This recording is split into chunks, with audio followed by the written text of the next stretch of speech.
அடுத்தது அதே பேஜில் 2வது கணக்கு பார்க்க போகிறோம். முதல்ல பல்லுறுப்புக்கோவைகளை வச்சு ஹெச்சிசிஎஃப் பார்த்தோம். இப்போது எல்சிஎம் பார்க்க போகிறோம். பின்வருவனவற்றிற்கு மீ போ மா காண்க, அதாவது எல்சிஎம் காண்க அப்படின்னு கொடுத்துருக்காங்க. ஃபஸ்ட்டு சம் பாருங்கள். 4x² y comma 8x³ y². இதுக்கு தனித்தனியாக எடுப்போம். இந்த மாதிரி ஒரு மெத்தட்லையும் எடுக்கலாம். நார்மலாக இன்னும் அடுத்த மெத்தடும் இருக்குது, நான் அதையும் சொல்கிறேன். இப்போ பாருங்கள், ஃபஸ்ட்டு 4x² y அப்படிங்கிறது இங்கே ஸ்கொயர் இருக்கிறதுனால இதை ஏதாவது ஸ்கொயராக மாற்ற முடியுமான்னு பார்ப்போம். அப்போ 4ங்கிறது 2 பவர் 2 அப்படிங்கிறது பெருக்கல் இந்த x² அப்படியே எழுதிக்கிட்டேன், ஒய்ங்கிறது எழுதிக்கிட்டேன். 8x³ y²ங்கிறது 2 பவர் 3ன்னு எழுதிக்கலாம். ஏன்னா 2 2 4 4 2 8 அப்படின்னு வந்துடும். அடுத்து இந்த x³ எழுதிக்கிட்டேன், y² எழுதிக்கிட்டேன். இப்போ எல்சிஎம் அப்படிங்கிறதுல என்ன பண்ணணும்னா, அதிகபட்சமாக எவ்வளோ நம்பர் வரைக்கும் இருக்கோ அதையும் எழுதிட்டு மீதி இருக்கிற நம்பரையும் சேர்த்து எழுதிக்கணும். எல்லாத்தையுமே சேர்த்து எழுதுறது தான் அந்த எல்சிஎம் அப்படிங்கிறது. ஸோ நான் இப்போ இந்த ரெண்டையும் பார்க்குறேன். இதில் அதிகபட்சமாக எது இருக்குது? 2 பவர் க்யூபுங்கிறது இருக்குது. ஸோ 2 பவர் க்யூப் எடுத்துக்கிட்டேன். அடுத்து x² x³ இருக்குது. இது ரெண்டில் அதிகமாக எது இருக்குது? x³ இருக்குது. ஸோ x³ எழுதிட்டேன். அடுத்து இங்கே ஒய்ன்னு இருக்குது, y². இதில் அதிகமாக எது இருக்குது? y² இருக்குது. அப்போ எனக்கு ஆன்சர் என்னது? 2 பவர் க்யூபோட வேல்யூ என்னது? 8 x³ y² அப்படியே எழுதிக்கிட்டேன். இதுதான் எனக்கு இதோடைய எல்சிஎம் அப்படிங்கிறது. அடுத்தது அதிலே 2வது கணக்கு பாருங்கள். -9 a³ b² comma 12 a² b² c அப்படின்னு கொடுத்துருக்காங்க. முதல்ல இந்த நம்பருக்கு நம்ம எல்சிஎம் எடுத்துப்போம். 9க்கும் 12க்கும் எல்சிஎம் எடுக்கிறேன். 3 வாய்ப்பாடில் போடும்போது 3 9 4 12. அடுத்து 3 வாய்ப்பாடில் 1 3 3 இந்த 4 அப்படியே எழுதிக்கிறேன். எல்சிஎம்ங்கிறது கடைசி வரைக்கும் எவ்வளோ வருதோ அவ்வளோ வரைக்கும் எடுக்கிறது. அடுத்து 4 வாய்ப்பாடில் போடும்போது 1 எப்படியே இறங்கிடும், 1 4 வந்துடும். அப்போ எனக்கு என்னெல்லாம் கிடச்சிருக்கு? 3 பெருக்கல் 3 பெருக்கல் 4 9 9 36. இங்கே வந்து என்னது? மைனஸ் கொடுத்துருக்காங்க. ஸோ அந்த மைனஸ் மறந்துட கூட இங்கே மைனஸ் போட்டேன். இப்போ -36. 4 ஆப்ஷனில் உங்களுக்கு ஒரே ஒரு ஆப்ஷனில் தான் -36ங்கிறது இருக்குது. அதுக்கப்புறம் ஏதோ இருக்குது, நம்பர் இருக்குது. ஒரு ஆப்ஷனில் 36 இருந்துச்சு. நம்ம டேரெக்டாக அதே என்ன பண்ணிக்கலாம்? ஆன்சர் எடுத்துக்கலாம். இல்லை 2 -36 வச்சு டேர்ம் கொடுத்துருக்காங்க அப்படின்னா நம்ம கீழே அடுத்ததையும் சால்வ் பண்ணணும். பாருங்கள், இங்கே a³ இருக்குது, இங்கே a² இருக்குது. அப்போது அதிகமாக உள்ளது எது? a³. அப்போ அதிகமாக இருக்கிற a³ எடுத்துட்டேன். அடுத்து இங்கே பாருங்கள், b² இருக்குது, இங்கேயும் b² இருக்குது.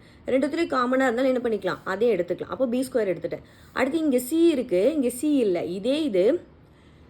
இது ஹெச்சிசிஎஃபாக இருந்தால் அந்த சியை எடுக்கக்கூடாது. இது எல்சிஎம்மாக இருந்துச்சுன்னா எனக்கு பேலன்ஸ் இருக்கிறது எடுத்துக்கணும். ஸோ அந்த சியை என்ன பண்ணிக்கிட்டேன்? எடுத்துக்கிட்டேன். அப்போ எனக்கு ஆன்சர் என்னது?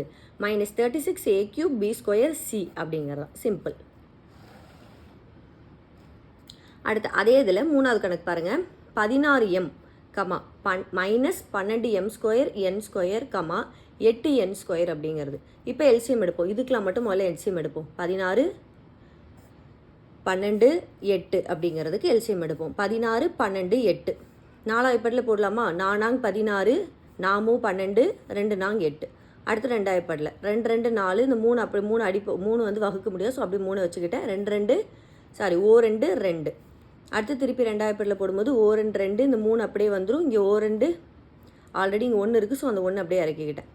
அடுத்து திருப்பி என்ன பண்ணிக்கலாம்? 3 போடலாம். இந்த 1 அப்படியே இறங்கிடும். அதாவது இங்கே 2. அடுத்து அதே இதுதான் எல்சிஎம் கேட்டிருக்காங்க. 3வது some 16m comma -12m² n² comma 8n². இப்போ இந்த 16 -12 8 இதுக்கு 3க்கு முதல்ல எல்சிஎம் எடுப்போம். 16 12 8 4 வாய்ப்பாடில் போடலாமா? 4 16 4 12 2 8. திருப்பி 2 வாய்ப்பாடில் 2 2 4 இந்த 3 வந்து வகுக்க முடியாது. ஸோ அப்படியே 3 போட்டுக்கிட்டேன்.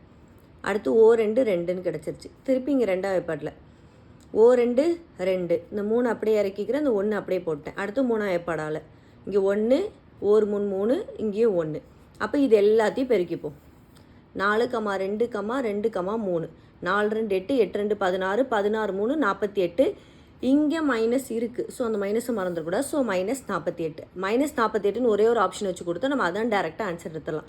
இல்லை அப்படின்னா இந்த கோவைகளை பார்க்கணும். m கொடுத்துருக்காங்க, m² கொடுத்துருக்காங்க, n² கொடுத்துருக்காங்க. இதில் மேக்ஸிமமாக என்ன இருக்குது? m²ங்கிறது இருக்குது. ஸோ என்ன பண்ணிக்கணும்? அந்த m² அப்படிங்கிறத எடுத்து எழுதிக்கணும். ஸோ -48 m² எழுதிட்டேன். அடுத்து பாருங்கள் இங்கேயும் என் ஸ்கொயர் இருக்குது, இங்கேயும் என் ஸ்கொயர் இருக்குது. ஆனால் இங்கே என் ஸ்கொயர் இல்லை அப்படிலாம் சொல்லக்கூடாது. ஏன்னா எல்சிஎம்மில் பெண்டிங் இருக்கிற எல்லா நம்பரையும் என்ன பண்ணிக்கலாம், எடுத்து எழுதிக்கலாம். அப்போ என் ஸ்கொயர் இருக்குது. ஸோ இங்கே என்ன பண்ணிக்கிட்ட ஒரு என் ஸ்கொயருங்கிறத போட்டேன். அப்போ இதான் ஆன்சர் -48 m² n² அப்படிங்கிறத இதோடைய எல்சிஎம்.